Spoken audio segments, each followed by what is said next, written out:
성경 읽어주는 남자입니다.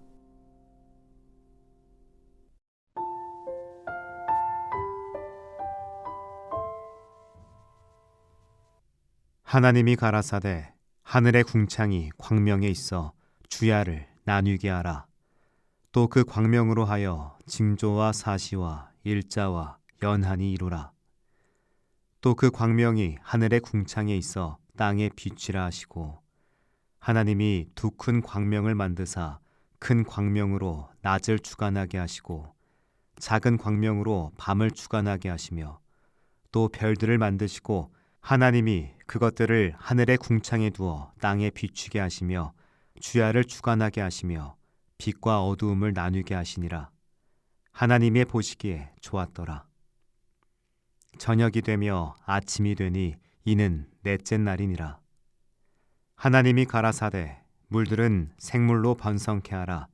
땅 위 하늘의 궁창에는 새가 나르라 하시고, 하나님이 큰 물고기와 물에서 번성하여 움직이는 모든 생물을 그 종류대로, 날개 있는 모든 새를 그 종류대로 창조하시니 하나님의 보시기에 좋았더라. 하나님이 그들에게 복을 주어 가라사대 생육하고 번성하여 여러 바닷물에 충만하라. 새들도 땅에 번성하라 하시니라. 저녁이 되며 아침이 되니 이는 다섯째 날이니라.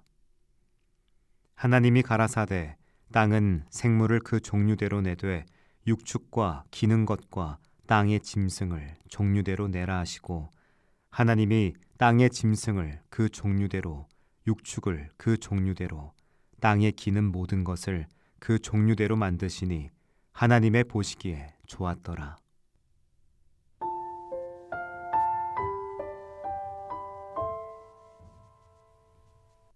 우리는 평안한 삶을 문제없는 삶이라고 생각하곤 합니다.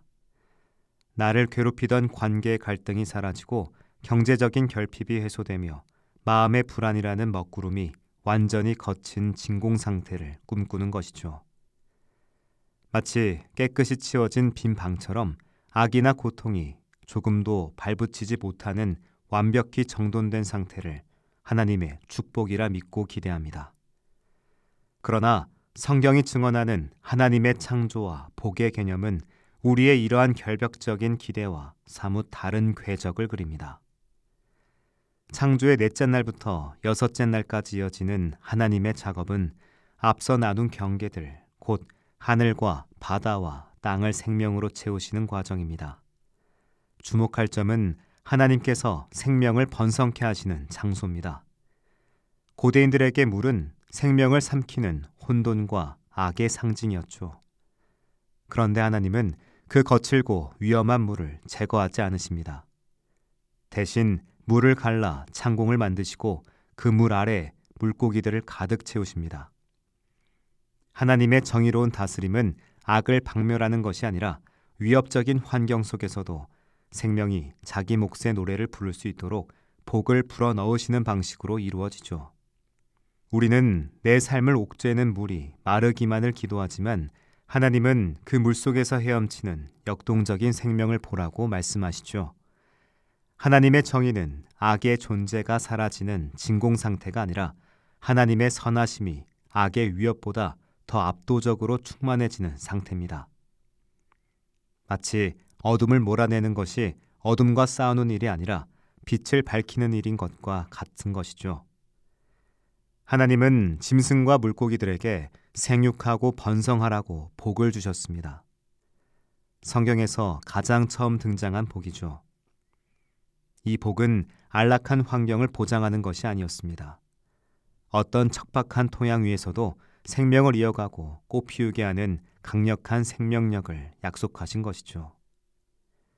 일상의 분주함과 예기치 못한 시련이 나를 애워쌀 때 우리는 본능적으로 위축되며 생명의 활동을 멈추려 합니다. 이 문제가 해결되어야만 다시 기뻐할 수 있을 거야 라고 생각하며 위축됩니다. 하지만 하나님은 물의 세계에 찾아오셔서 그 깊고 푸른 어둠 속에 생명의 빛깔을 입히십니다.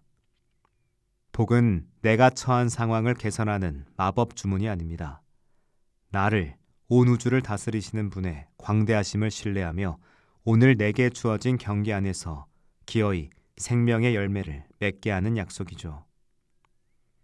하나님의 다스림은 우리를 위축시키는 법이 없습니다.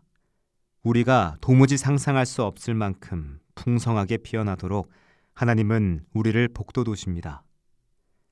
그러므로 우리는 고통을 지우는 것이 아니라 생명을 충만케 하는 것을 지향해야 합니다.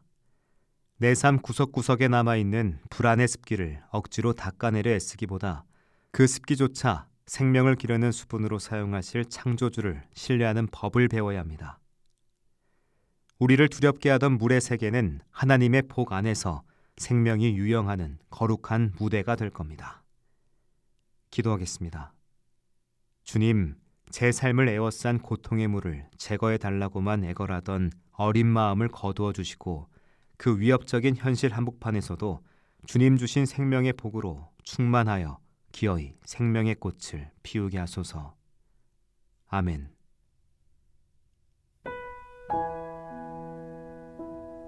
지금까지 묵상에 함께하는 교회 홍정한 목사, 내레이션 성경 읽어주는 남자였습니다.